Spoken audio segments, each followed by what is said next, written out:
Morning, everyone, and thank you so much for joining us today on our latest webinar, which is, as you can see on the screen in front of you, entitled How to Win the Candidate, Speed, Security and Standing Out. I'm going to hand over to Hung and our amazing panelists very shortly.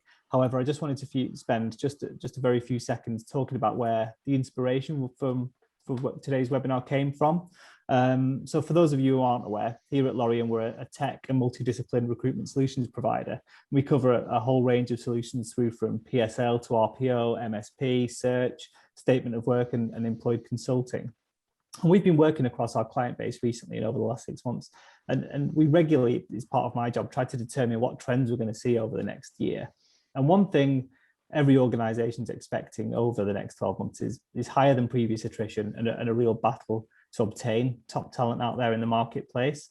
As part of the consulting work that we do, we work with those clients to make sure that they can not only attract the talent they need, but that they can also assess and pick the right candidates for them, but then actually that they can crucially secure them when they want to make an offer. So when we look ahead to the next 6 months, we started thinking, in this new world that we find ourselves in, the most buoyant job market, I think, in over a decade, we started wondering what's going to have the biggest impact. Is it going to be our EVP in attracting candidates? Is it going to be the speed of the processes? Can you make that offer before your competitors? Or will it be how thorough that your processes will be in determining and getting to know the right candidate and allowing them to get to know you? So I'm going to launch a poll in just a second. And it would be great if you could all just pick one of the elements that you think will have the biggest impact in the next 6 months. Thank you all again for attending, and over to you, Hung. Sammy, if you could stop screen sharing, that'd be great as well. Thanks very much.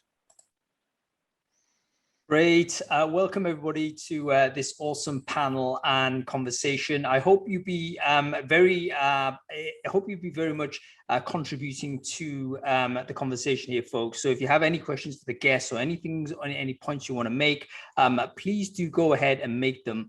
There should just be a modal popped up to your screen right now, which is the poll that Darren has posted out. So you want to quickly have a read of that and make your selection as to which one is what.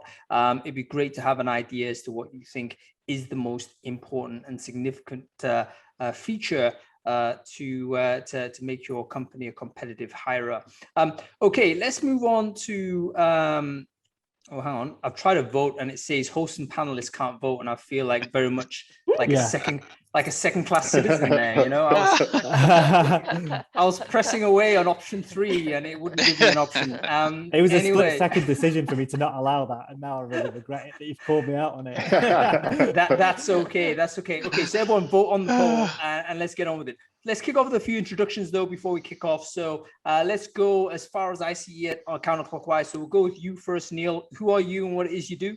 So Neil Denton, Director of Recruitment for the UK for Capgemini. Great. How about you, Christine? Hey, so I'm Talent Acquisition Partner at the Financial Times. So I manage all recruitment for all product and technology teams. Fantastic. Richard? Hi there, everyone. So I'm Richard Matthews. So I'm the Head of Resourcing for the Co-op Bank. Fantastic. And Kally? Kally Kang-Kersey, currently transitioning from a technology company called Zebra Technologies, where I have been responsible for global talent, into my own business as a HR influencer. Fantastic. And it's awesome because we've got a good spread of different types of businesses here, which will be interesting to see whether there's any patterns of commonality or there's any like divergences in our experiences. So let's just kick off with that sort of big comment there, really, in terms of, you know, how you think the candidate market has changed in the last 12 months. So we've had this, you know, business as usual, then pandemic, then kind of coming out of pandemic, almost like a 3-phase move. I wonder whether each of you could tell us a little bit about how you characterize those 3 phases as far as the candidate market is concerned. So Neil, you look as if you know what you're doing. Let's go to you first. Take us through your kind of characterization of how candidates are behaving. So thanks, Hung. I don't know about the know what I'm doing part, but I'll have a go. So I think what we've seen is obviously during the pandemic, there was a drop off in vacancies that we were hiring for. So that suddenly plateaued out. The bounce back that we've seen at Capgemini has been phenomenal. We were normally recruit about 1,200. We'll do about 3,500 this year. And what's changed about that is actually the candidates have got more choice because everybody is now bouncing back really well. We're seeing lots of challenges around that decline element in terms of other offers. We're seeing lots of counter offers as well, and there's obviously a market where people are coming out to see if they can get a counter offer, and then they can take it back to their current employer, and then people will stay at their employer as it's comfortable. So it's a real struggle these days to tempt people out and tempt the candidates to come in and engage, and the demands are getting more and more in terms of, you know, remote working, in terms of salaries, you know, in terms of their expectations. And I think everybody on the call and in, you know, in the listening group will probably get the new normal bit. What is normal going to be now? You know, I don't think we're going to go back to going into an office 5 days a week. I think there'll be a lot of remote working going on, and we're driven by candidate work. So we can only go with what our clients say, and then we have to work around that. But ultimately, the candidates have got far more choice. The salaries are increasing, you know, at an incredible rate, which means we're now thinking about our early career strategy. Do we build that up to build that talent pool through? Yeah, really interesting. So it sounds like abundance mindset, elevated candidate expectations, and even a little bit of like almost, I wouldn't say cynicism, but they're almost like using the market conditions in order to extract better value or better terms from existing employers and future employers as well. So kind of good times if you're like voluntarily job seeking. This is actually a very good moment, but difficult for us on the recruiting side. Go to you on this, Christine. How's it looking in a slightly different company? Obviously, a different type of industry, also publishing, even though you're working in the tech side. But tell us a little bit more about how you're seeing candidate behavior change over the last 18 months or so. Yeah, for sure. So definitely this time last year, I mean, even earlier now, March last year. So I was actually on furlough myself as well for 2 to 3 months. But before we did, we really quickly kind of built out a few talent pools. So we're like, okay, we know we're not hiring, like similar to Neil, all of our vacancies got pulled. We know we're always going to be hiring for senior engineers. So we put out a couple of talent pooling job descriptions. And when I came back, I think I had well over like 150 applicants for a senior engineering role, which has never happened in the past. I mean, just to give you a measure, an average, you know, on an average role that I put out there, I'd be lucky to get maybe 3 to 5 senior engineers apply directly. So the fact that we had over 100, 150 at the height of the pandemic really goes to show, you know, I think the fact that job security was a big aspect. I actually went through the pipeline the other day, and a lot of candidates came from startups. I saw a lot of them were from travel sectors as well. So you could really start to see the candidates from the industries who were really affected from the pandemic started applying at other companies. That said, though, I started reaching out to the candidates because, of course, we're hiring now, and I barely got a response. I think just, you know, cross-referencing back to LinkedIn as well, they've all happily found jobs. I would say Q4 last year onwards when things started picking up. So I think what that meant for us this year is just a lot more efforts and initiatives going into attraction strategies and really going outbound and doing a lot of sourcing ourselves. Similarly to Neil as well, I think what we're finding is candidates are asking us more and more questions around hybrid working. What is our remote working policy? You know, what is our flexible working policy looking like? So increasingly more so, I think we realize we need to embed that into our EVP and also on our initial candidate attraction piece. So what does that look like in order to get us to stand out amongst other companies? Do you remember, thank you, Christine. Do you remember it was 12 months ago when there was panic about people, you know, jobs being pulled and, you know, what do recruiters do and all the rest of it? And one of the things that was suggested is that now is a great time to build your network, folks. Well, guess what? I think we've missed the boat because it's over, like already over, right? In less than 12 months, where candidates were receptive, particularly highly skilled in-demand candidates like tech, software people and all the rest of it, they were receptive to have a conversation maybe for 6 months or so in that period last year when people were losing jobs and all the rest of it. Now it's like demand sky high. They've been reallocated different places. They're very comfortable with different things. That opportunity's gone. We've kind of gone to a different place now. Okay, let's go to you on this, Richard. Working for, again, a different type of business with different challenges. How are you seeing the candidate behavior change working for the co-op? So I think So it's really interesting point so far from the panel. I think it's changed a hell of a lot. I think we're in a probably the toughest candidate market that I've seen in probably in the last kind of 12 years, really, since the financial crisis. If we're looking at financial services specifically, you know, candidate deselection, you know, they're staying in more kind of processes. It's harder to kind of build that rapport. You're having to have more touch points with candidates to really elevate your own kind of EVP and talk about you know, what you are as an organization and how you kind of attract people. So I think it's a really tough market out there for kind of recruiters. We were talking at the start about the highs and lows of recruitment before we joined today, and there's a lot of resilience being shown by recruiters out there at the moment, given what's kind of going on. But you know, interesting point around kind of people and candidates from different markets. We've certainly seen that. Will they naturally want to stay within financial services when, you know, maybe the kind of hospitality industry increases again?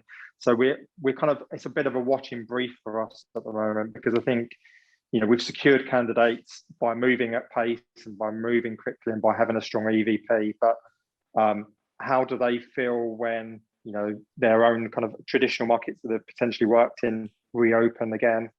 Fascinating, Richard. So do I understand what does that mean for the UK?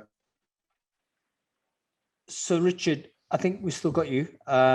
Maybe we don't. I was about to ask Richard if you can hear me. It'll be interesting. So it sounds to me that basically what happened was the co-op identified certain industry sectors as places where we could redeploy people or recruit specifically from: hospitality sector, travel sector, etc. And now, having recruited those people in those industries, we can anticipate them recovering somewhat. You're now thinking, oh my goodness, are these people, have they used this as a shelter for 6 to 12 months? Are they now moving back? How do we make sure that we keep the people we've recruited?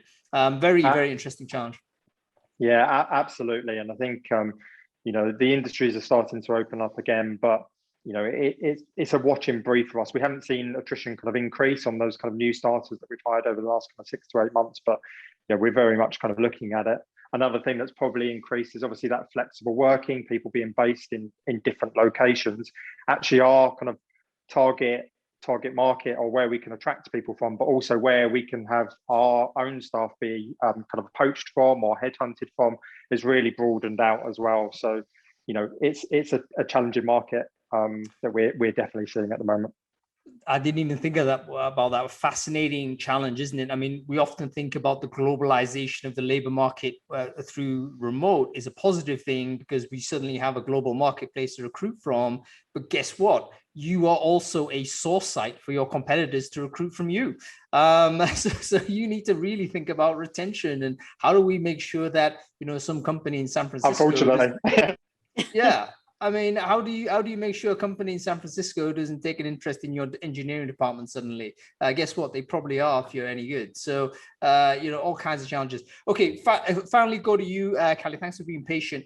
Quick characterization of how you've seen the candidate market change over the last 18 months. Yeah, I think a lot of it's been mentioned, but some specific things, a bit to what Christine and I think Neil said. We proactively had to look at our talent pool. We're a tech company. We get a lot of speculative CVs. So we have this database and proactively manage it, because it was hard to entice people from our normal processes.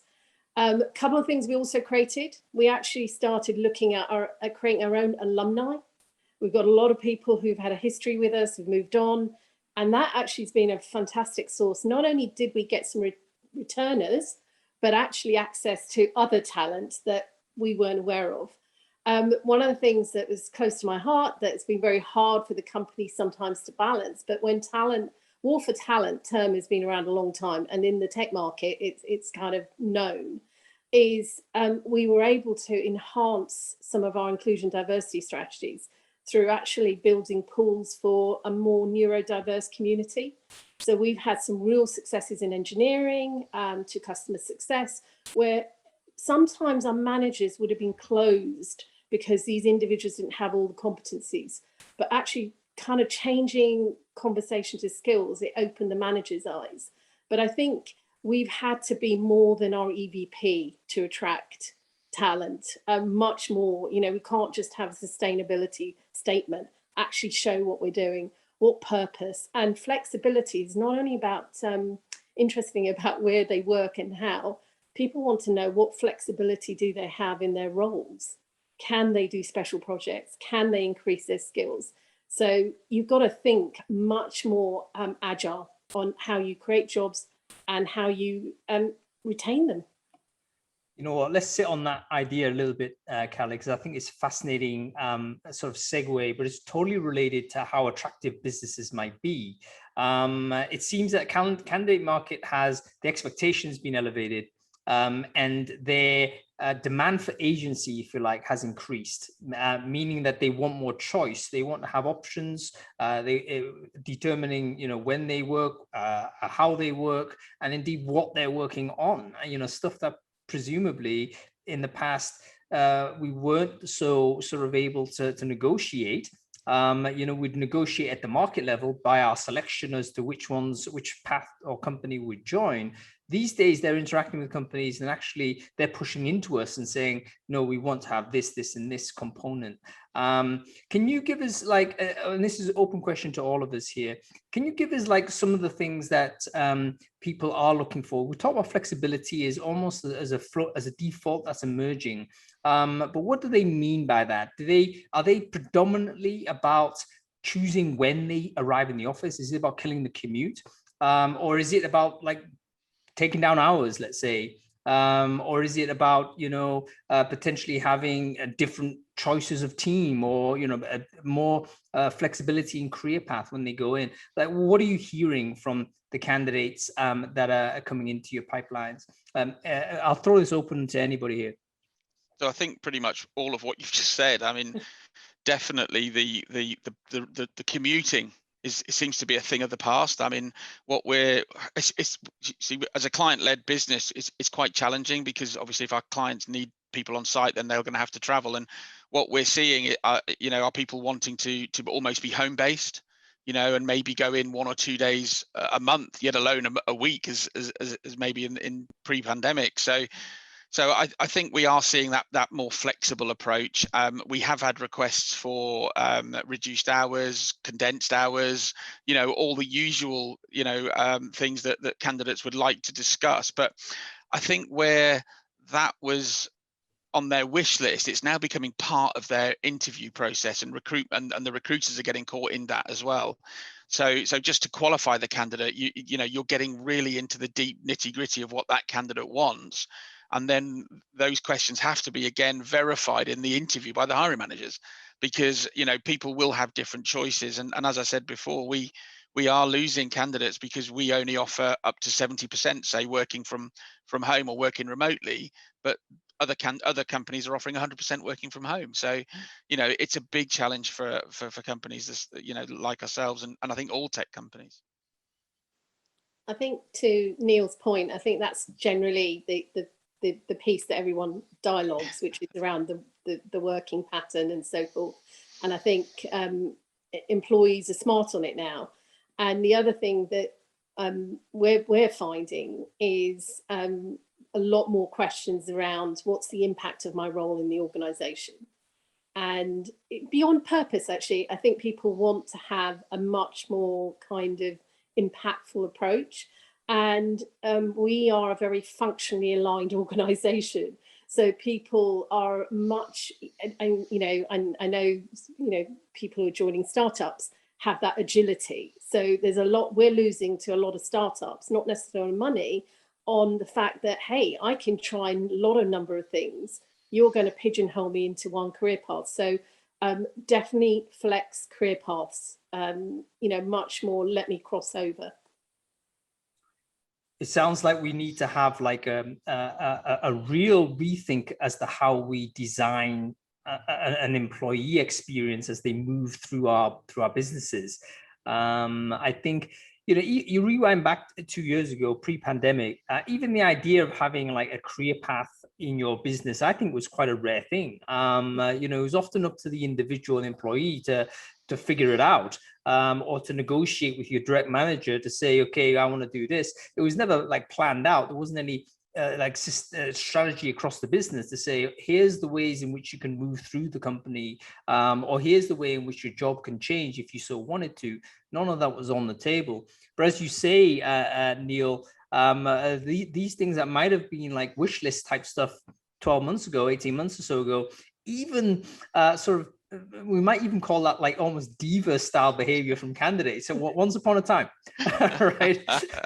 You remember, once upon a time, you're recruiting for someone, they come in, they say they want condensed hours. You're thinking, who is this guy? Next. Straight away. Exactly. But now it's like we have to rethink, because this is becoming default, a huge challenge. And I don't think it's fair on recruiters to have to deal with candidates without being fully equipped by their business as to what they can possibly say. Because how is the local recruiter who's been tasked to do this job meant to think about where this person is going to be going, in throughout the business? It really needs to have I don't even know what function in the company does this type of work, but it seems to me it needs to be like a root and branch type reform as to how jobs get created. Yeah, interesting. Very, very interesting. Okay, let's move on about what we can do about it. So it's super competitive. We know this, and we know that the demand is high. We know that the situation's changed. What can we as recruiters do to help our companies be more competitive with recruiting these people? Let's chop this up into bits. We talked already about improving EVP. What does that mean? So I'll jump in there if that's okay. So I think we're probably, as an organisation, we're probably at a point where the world's changing. The world's kind of changed dramatically over the last 18 months, but also the impacts on people are looking at their impacts on society individually. We all saw the when people stopped kind of traveling, and actually the CO2 changes that we saw on maps that we saw across the world last year. So I think everyone is looking. We're in a strong position, and as the UK's original kind of ethical bank, that we've got a strong EVP from a values and behaviours perspective that really kind of comes through the organisation. But I think what people are looking at now is all those things that that's been mentioned already. But how if you're looking at individuals now, how do they treat staff when they're looking at homeschooling over the last year?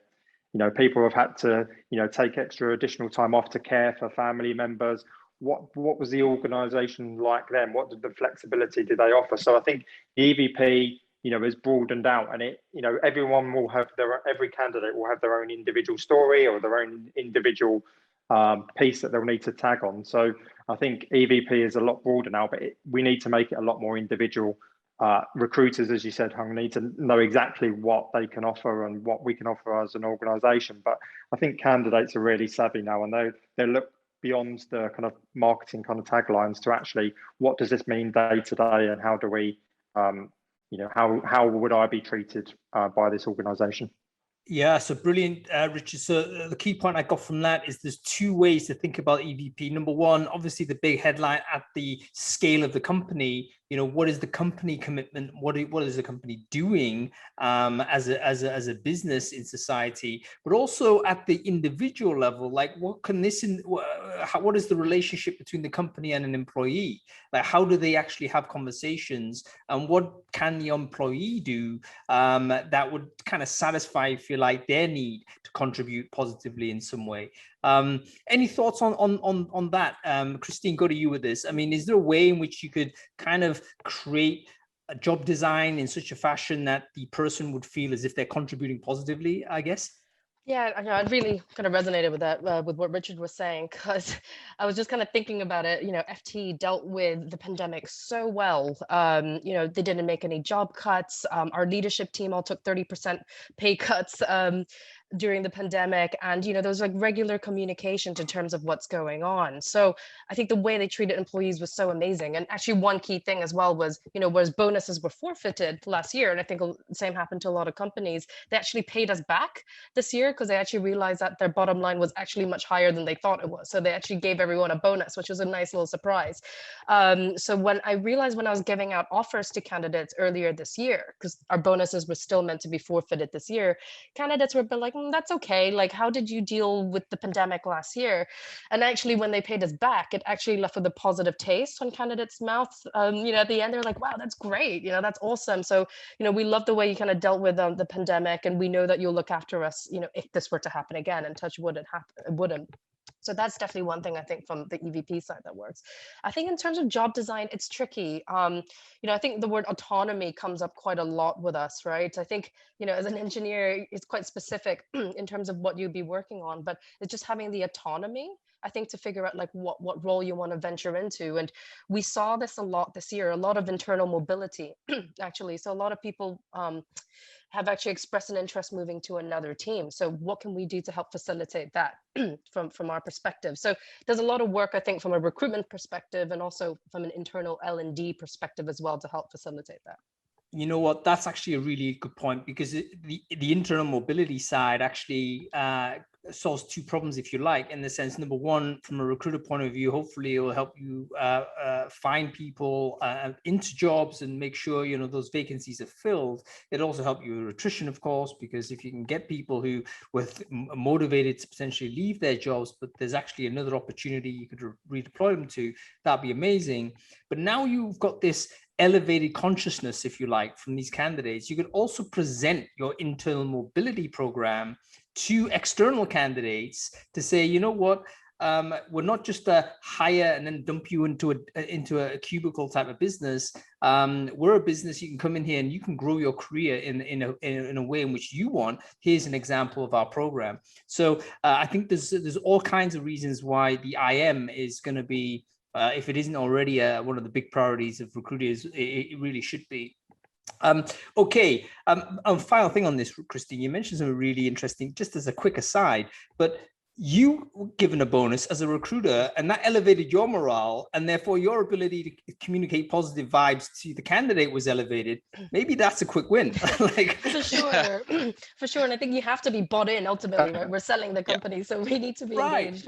Right. So I'm not trying to say here, folks, that yes, recruiters need to be overly rewarded compared to their peers in the company, but if you're struggling to recruit and you want to sort of amp up the EVP, you've got to take care of the people that are having conversations with your employees, right? Yeah. Your future employees. So take care of your recruiting team. Okay, let's think about process though. There's another way in which we could kind of improve our competitiveness in terms of hiring candidates is process. Let's talk about how processes have changed in response really to these elevated candidate demands. Let's go with you on this, Kally. Have you got any thoughts on this? Yeah, I mean, sort of sometimes we can be very bureaucratic with our processes, lots of touch points. I think we've had to be sharper. I think technology has enhanced things, but often is seen as a little bit of an unknown barrier. But I think I can only talk about the companies I've worked for, where we've used technology to maybe assess more attitude than technical skills and so forth. We've had a much better success rate. One of the things we've tried to change the mindset of managers and actually take some training out of what we would do with our customer success. So think about when you work with a customer, you want to try and get back to them in 24 hours. You want to, that's a pivotal piece. It's a different decision point because you want to be sure, I get it. But we're saying to managers, why does it take you 5 days when you actually know what the answer is, and be safe? And we've had some real traction by using same methodology as customer success to kind of look at resourcing. So take some of the bureaucracy that we create ourselves, make it a bit more human, but use technology to make better analytical decisions.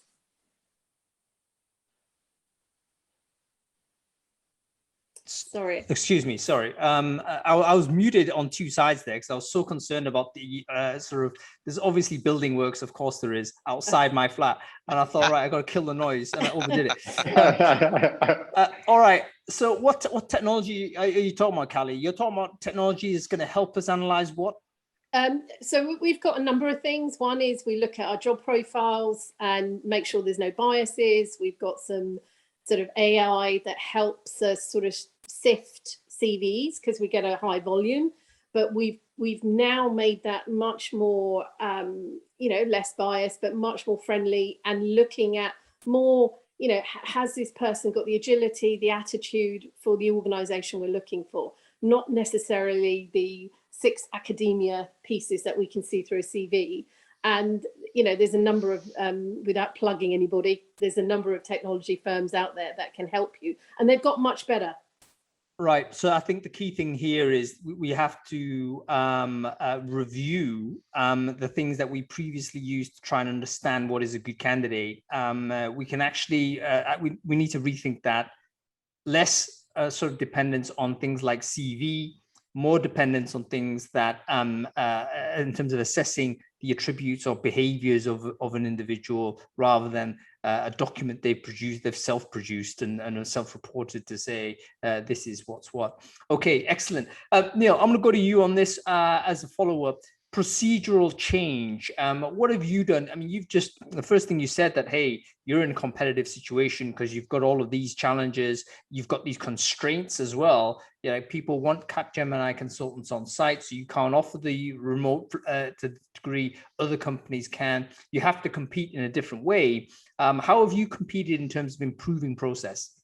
So I think we looked at it that we had to speed everything up. But part of that journey with attracting the candidate was also making sure the hiring managers understood what market conditions were like, what was going on, with how difficult it was to attract. I mean, we use a few technologies, like Horsefly, etc., to identify, that where our challenging markets are and what we need to do. So, we still had different pockets of the business doing 1, 2, 3, 4 interviews, and then we sort of said, no, that's not what we're going to be doing. So we tend to do 1 interview for in terms of like it could be a digital interview, just literally going through the skill process, and then the final 30 minutes could be just looking at the fit, of the individual, and then that's it. And it would depend on the grades. Obviously, if for the more senior grades, we've got to be a little bit more thorough, and we'd probably go to the 2 interview process. But doing away with all the unnecessary, 4 interviews and coffee conversations, and really making sure the candidate gets that experience,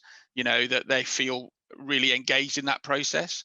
And at the back end, we put onboarder in terms of, making sure that there's a communication engagement with the candidates when they've been offered, because we were seeing as well, we were losing candidates in that space, because obviously where they're currently employed, it gives them a chance to work on them during their notice to persuade them to stay. And, that was a big challenge, but a big change. What we had to do was really work with that hiring manager community to, almost book when you set an advert out and you give us a job role, block out a couple of days to do your interviewing, make some time for sifting, but just make sure it's all booked in the diaries. Make sure the candidates know when the interview dates are, and just really tighten up those efficiencies.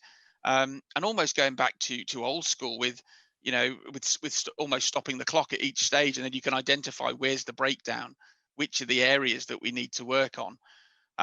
But I think it wasn't a one size fits all, and it wasn't definitely one fix.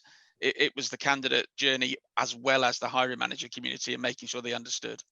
Yeah, that's really good. Go ahead, Kally. Sorry, can I just add, I think Neil hit on a really good point. And one of the things I'm finding is, even though we want standardization, particularly global companies, same experience everywhere else, it's a much more individualized hiring market and much more personalized, and you have to adapt. And just one example I wanted to share is, we're a technical engineering, and we have very rigid technical kind of, not exams or stuff, but assessments. And we've actually moved away a little bit, because we did a little experiment where people who'd failed some of these assessments, I hate the word fail, but didn't get benchmark, we hired them on gigs, said, look, you know, we're not sure about you, you're not sure about us.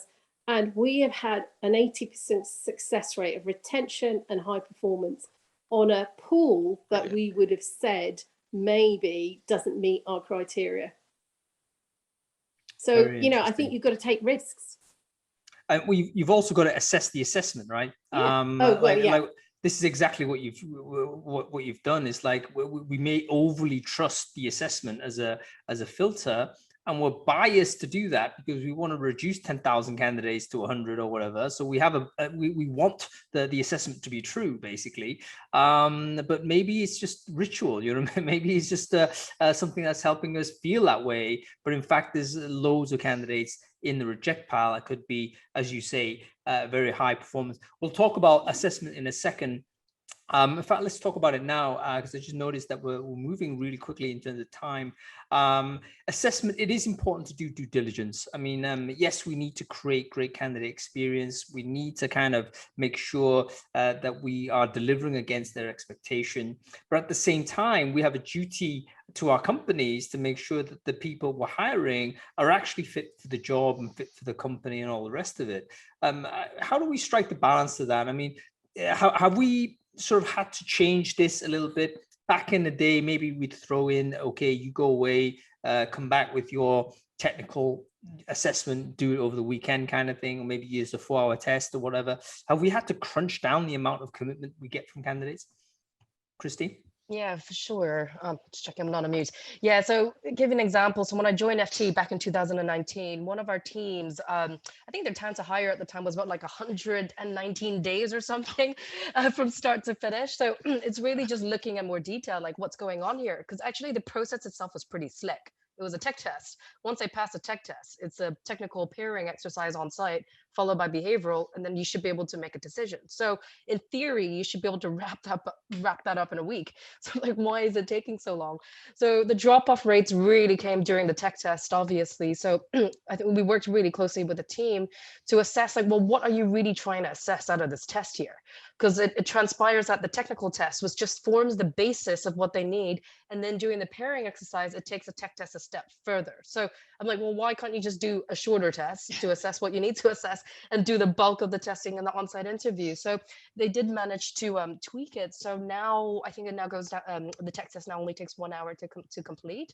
I think we see about like a 98% completion rate now, which is much quicker. And of course, thinking about diversity and inclusion, which underpins everything that we do, we want to ensure that the tests, well, that people can do it in their own time if they're busy with other commitments or interviewing at other places as well. So something that's not going to be too lengthy, ideally. So super short, half an hour to 1 hour test, just to assess what you need to assess, and then we can grow them further in the on-site interview. All right, so quick round robin on this, and just give me a number. Like, what is an acceptable length of time a candidate should be spending doing a technical test today? Neil? About an hour.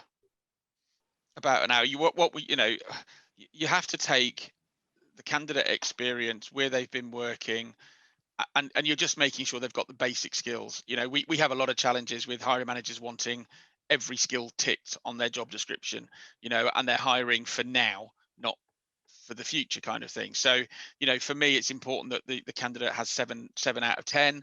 And then when we get to the face-to-face element, you're really talking them through the areas of weakness so that you can make sure you can develop them. And then that way, that gives a much better experience, and you get the right people into the business. Yep. Go ahead. I want to thoughts on this. The optimal. What's the optimal amount of time, or the acceptable amount of time a candidate should be committing to your recruiting process in terms of assessment? And I would agree with the hour. I think, you know, we then have so many other touch points that we need to have from a keeping warm from a candidate perspective, you know, and everything else. Actually, the assessment, you don't want people to feel like they're pressurized, and you do want to feel some pressure, but not in the way that you know, you're driving them to kind of too hard and too short a time. You know, half an hour, etc., wouldn't allow a candidate comfortable experience. But you know, an hour definitely feels about right, and you should be able to get everything you need from a candidate from the technology assessment within an hour. Okay, let's go to another one. How many sort of stages is acceptable to a candidate? Neil's gone with 2, essentially a digital kind of assessment, then I presume some face-to-face or something approximate to that.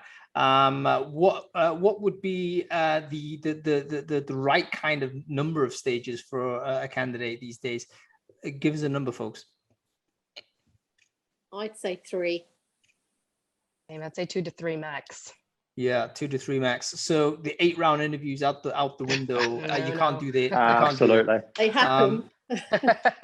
Well, the interesting thing is, it starts us to kind of think about what interviews were there for back in the day. When you had these rounds of interviews, how much of those things were there to actually generate some sort of internal consensus, rather than, you know what I mean? Oh, we've got to speak to Neil about this, otherwise he'll get upset if he's not consulted.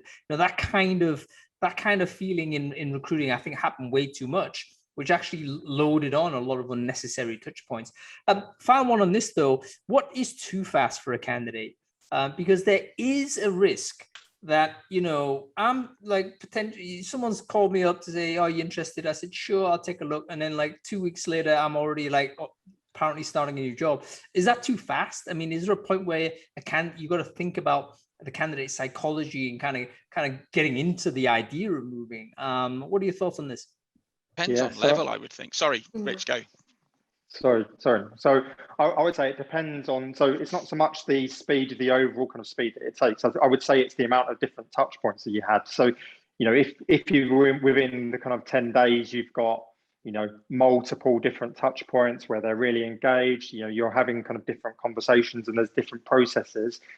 That's really kind of key. If it's 10 days and you've got 2 touch points, then, absolutely that would feel way too quick for anyone to make a decision. So I think it's less about the timescales, it's more about how many different touch points you're in there, and does the candidate see the value in those touch points as well? Do they feel engaged through it? And the hiring manager, as Neil said, is kind of key and critical to that. So, it's not just the recruiter's job, it's everyone's job to kind of make sure that we find the right people when we get them in. So having touch points with the business so that they feel empowered to make a quicker decision is critical as well. And I think if you're clear on the communication and what your process is, I think candidates are quite realistic, but sometimes we're not good at that. We add extra pieces, and I can only talk about my industry. Is obviously we're going through this whole piece of being inclusive and diverse. We want to have panel interviews, but your diverse community is very small. So asking those same people, who frankly I find myself very insulting, suddenly say, "Can you be on a panel because you represent something?" I'm not sure does well for us, because candidates are smart and they know, so that doesn't help. But it is being clear, transparent, and be honest on the speed of your decision making. You know what? That's a really fascinating point. That probably is a second sort of show on this. But the one thing I think is a key takeaway is if you can describe your process and publish that to your candidate, that's going to help just immediately set their expectation, whether it's fast or slow. At least you can tell them, but you're not like sort of say, "Oh, by the way, there's another thing happening," and then leading these people around. Okay, I think we've got to go to the Q&A. So folks, thank you so much for that dialogue. We're going to stay on screen. I'm going to answer some of the questions that the crowd has asked. If there's any more, by the way, use the Ask a Question feature, pump up that list, and we'll get through them as soon as we can. Darren. Amazing, thanks. My face appearing on the screen was a good reminder, I guess, that it was time for Q&A. So the first question from Faye at Nationwide, hi Faye, is that she's interested to get a view from the panel on the attendees as well. That since COVID, they've interviewed candidates virtually, which has proven to give great benefits both for candidates and hiring managers. But she's asking that as we come out of COVID and they're planning to keep that going. They'd like to know what others are planning to do post Freedom Day when we can. Do you want me to take this, Darren? That'd be great, Neil. Yeah, go for it. So from a Capgemini, we absolutely have seen the benefits of virtual, whether it's assessment centres at early careers or whether it's virtual interviews. However, with neurodiversity in mind, we will offer a blended approach. I would think 75% of our interviews and assessment centres will remain virtual, but we will offer, if the candidate prefers, a face-to-face, whether it's an assessment centre or a normal interview panel. Because I we've got to bear in mind that not everybody likes or goes well with virtual events. So we're really keen that we don't lose good candidates because we don't cater for them.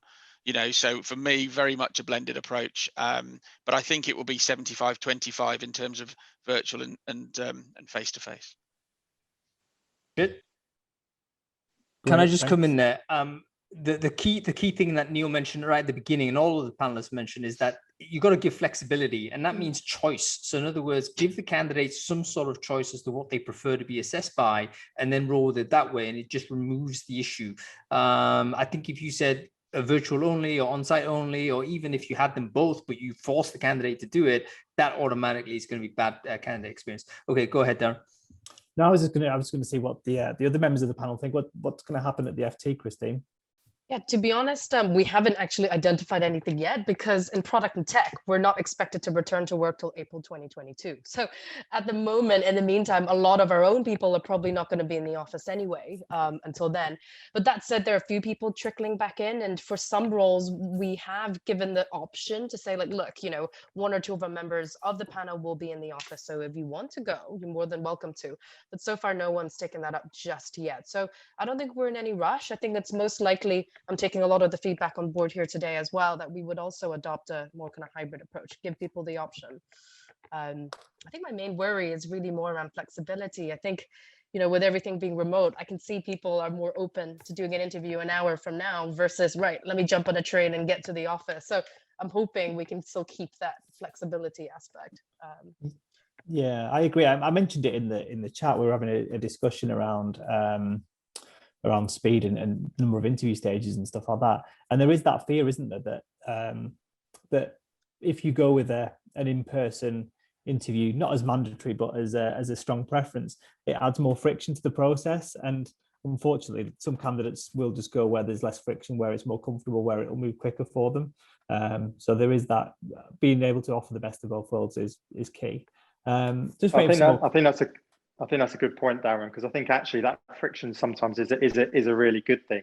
We've all spoken about kind of candidates dropping out and attrition. So I think there is a balance there between, you want to create enough friction so that you're really testing a candidate's commitment throughout the process, rather than day one they're due to start and then they kind of drop out. So there's a balance there, and I think sometimes we have the flexibility has been brilliant and we've seen the benefit of it from an assessment perspective, but that deselection point is probably where you see the face-to-face having to commit, having to travel somewhere. That's probably something that we're probably looking forward to seeing a bit more of. Great. No, I agree totally, Richard. That's a really good point. Kally, in your future role as an independent consultant, I'm going to put you on the spot. What would your advice be in this scenario? I think it's blended. I think everyone's needs are different. I'm a humanist, so I need that contact. And actually something, I'm working with a company where they've got, it's a very high-end tech company. And the last stage, we call it walk and talk. We're meeting just for, so they get to know somebody. So I think it's going to be a hybrid. I think, to everyone's point, I think, there will be a little bit of back to office. I think we can't deny that. And you won't really get to know a culture until you kind of meet a few people. So I've actually had candidates say to me, can I meet somebody for a coffee? I don't want to make my final decision. So we're going to have a blended approach, certainly my previous company. And that's Brilliant. What I would recommend. No, that's super interesting. Thank you. I'm actually surprised. You must have all done a really good job, because we're not seeing too many questions come through. So I think you genuinely, as some questions were coming through, you're answering them live. So that's a really good approach. But I think in lieu of getting some more questions through, I thought I'd share the results of the poll. Let me know if you can see this come through.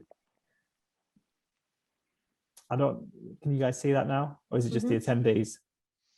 No, we can see it. Yeah. It's pretty evenly split, isn't it? Yeah. It's Brexit all over again. Oh. we can't agree. I think that's a good sign, though, because actually when the kind of poll was coming up, I'm just going to close it because it's on my screen.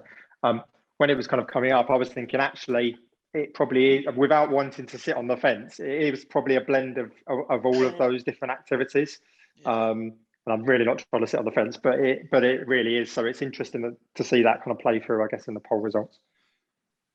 I wonder, sort of as we come to the end of the webinar, it might be useful for us to have a think about what recommendations we could give to the crowd in terms of what can be done to make your business more competitive as a recruiting business, I guess. So when you're fighting for it and you're encountering these things, what can recruiters do to improve our ability to hire? Let's go with this. Neil, I'm going to go with you first. I got a feeling you've got to jump off the call earlier than everyone else. So let's get you in on this idea. Bit of advice for the people who can listening right now. How can they improve their recruiting competitiveness? So it's being agile, remembering one size doesn't fit all. Sometimes you have to personalize the candidate experience, because you might have a fantastic candidate that doesn't fit in with timescales, but you've got to work around that. So that agility is absolutely key, and just make sure that you're working and briefing your hiring manager community and your stakeholders around what some of the challenges, provide that deep insight, because that will help them make their hiring decisions. I mean, we're forever being caught out when a bid gets submitted and all of a sudden we don't hear till right at the end that they want 50 people in Barrow-in-Furness, and anybody who knows Barrow-in-Furness knows that BAE have got that market captured up completely. So there aren't people there. So you have to look, where's the nearest group of people? So it's providing that insight and definitely being agile. Great. How about you, Christine? Give us a bit of advice. Yeah, so I think what we found in this whole period is quite similar to what Neil said, actually. It's having clear, aligned comms across the entire team. Because I think what we found is, we had people coming in through the door, but there was just a big drop off, like, maybe it's a diffusion of responsibility and teams were assuming someone else will pick up the tech test. It's, having centralized comms amongst the teams. We created a run book so everyone's aligned in terms of, what the SLAs are, what do we expect, what is the feedback loop like, and then also importantly, celebrating our wins and successes with the internal teams, because I think what we found is internal teams could also get interview fatigue. So we're very reliant on our engineers to be interviewing and also getting people in through the door. So if they're tired, then we're kind of stuck. So it's just ensuring that we also celebrate our successes. How many people have we hired? How many tests have we reviewed? How many people have we interviewed? So our own teams can also see their efforts. So I think once we saw that, we saw massive engagement, which then meant everyone's engaged, and once people come in through the door, everyone's happy. So yeah, I find actually keeping internal teams aligned is super important. Over communicate, right? I mean, that's one of the things that we've learned in being a distributed business is that we need to over communicate rather than under communicate. And I think recruiters have definitely been guilty of under communicating to outside of our function what is going on. Like we seem to be scared to update the business, what is the state of play is. But I think we now want to know, and even if they don't want to know, they can ignore it. So make sure that it's not that intrusive. You give an update someplace. But I think we've also become a lot more, if you like, data literate. Even though a long way to go, but since COVID-19, all of us have been studying tables and stats and charts a lot more. I don't think that type of thing will have an impact in how acceptable some of our communication is. And like you say, some sign of some visibility of progress, I think, is what we can do. Okay, Richard, go to you with this. So I think I definitely echo, what the panel said there. We've got a number of things. So the hiring manager briefing, as Neil said, is just off the charts, the most critical thing. Taking data, we use Horsefly as well, Neil, but taking data, making sure you're really educating the hiring community, letting them know that candidates are kind of falling out, letting hiring managers feel the pain sometimes of candidates dropping out is really key. But don't be afraid now's the time to try new things. So, whether it be hiring managers that have not wanted to do video adverts before, have been scared of, trying, different kind of approaches. Nothing is off the table now. So I would say, try loads of different approaches that are, maybe you've not tried before, assess them, really take that time at the end of it. So actually, did that work for us? Can we tweak it? Can we tweak this process? So at every stage, evaluate. But the hiring manager briefing is by far and away the most important thing at the moment, and taking all that data with you to really educate. That's a really important point. And in fact, we had a panelist, we had a comment in the chat actually to that effect, like, how do you do it? one of the best ways to do it is to bring market intelligence to the hiring manager, and you combine that with recruiting information that you have to demonstrate, hey, we're just taking too long to do this, then that's going to help educate this person. So there's tools out there, talent intelligence. Go and check that out as a term, because it will start generating examples, case studies, and tools that you can use that may be able to help you. Okay, Kally, let's go to you in this. Bit of advice, please. Yeah, I mean, I think everything's really been said, but just a couple of things. You know, flexibility is core. You can't be rigid. I think Neil said this, it's a much more individual playing field than everything fits everybody. And I think you just touched on it. I call it wisdom and analytics together. TA teams have so much insight, but if they can use the analytics to help managers understand how we're losing people, what we're missing out, I think that will open it out, and let managers, and I think Richard said this, you know, talent briefing, but let managers take more ownership and really drive some of these decisions. And I think, you know, ultimately, it's okay to take some risks. I mean, you know, we're going to be limited in certain industries from the pools we have. And one great example is in my previous business, we had a healthcare area where we normally went for certain types of people to help us with the vertical. We hired a head of nursing who knew nothing about commercial business and has ended up being the most successful salesperson in that arena. So, you know what? Let's be more open. That's actually a brilliant bit of advice, and maybe something that's worth kind of ending on. It's the case that a lot of the times our crises in recruiting is because we're overly indexing on what we think good looks like. And we're looking at all of these criteria, which there's lots of evidence to suggest that it doesn't actually map onto performance. We look at things like tenure, for instance. We look at things like prestige brands on the CV, for instance. And we assume that person must be good because they worked at Google or something. And we don't actually know that that's true. And even if they were good in that context, it doesn't mean they're going to be good in your context. So it is really about trying to figure out what is the right way to assess talent in a way that makes sense for your business. And if you do it accurately and effectively, you might open up a talent pool you didn't even know was there. So I think that is a really good piece of advice to sit on. Okay, cool. Throwing it back over to you, Darren. Any more questions, anything we want to do before we wrap? No, I think I'm aware that everyone needs 2 minutes between calls these days, and undoubtedly people will have the dreaded 12 p.m. lunch call to join. So I want to make sure everyone can get a comfort break. But I just want to say a huge thank you to all of you. You've been amazing panelists today, Christine, Neil, Richard, and Kally, as well to you, Hung, for moderating today and keeping the energy levels up. All of the attendees who signed up are going to receive an email with a recording of today's session, with links of where to go to continue the discussion with the panelists. We're also going to feature a write-up, which people, if your colleagues haven't attended, you can pass to them too. Please do check out Lorien's website. We've got a really good insight page, which consists of a ton of content, including a recent series that we conducted that was all around in conversation with some of our key client partners around D&I and what those client partners are doing to boost D&I across their networks. And of course, if you'd like to get in touch with me to talk about how Lorien could help your business, please get in touch with me directly, and my contact details will be coming out to you shortly too. But thank you so much, everyone, for attending and taking part, and I hope you all have a great day.